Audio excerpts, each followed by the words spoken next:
नमस्कार, मो ना धवल गौड़ पीएमसी सरकारी उच्च माध्यमिक विद्यालय षष्ठ श्रेणी छात्र और छात्री आमे सहपाठी और शिक्षयित्री मिसी गोटे प्रकल्प तैयारी करूँ जार नाम है जलाशयर सुरक्षा।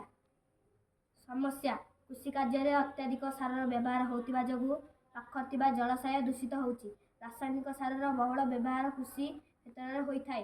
वर्षा जो यही सार निकटस्थ जलाशय को चली जाए जहाँफल जल प्राणी मानकर जीवन विपद संकुलन होता है। मनुष्य से जल को व्यवहार कले रोग होता है यथा चर्म रोग, झाड़ाबांति इत्यादि।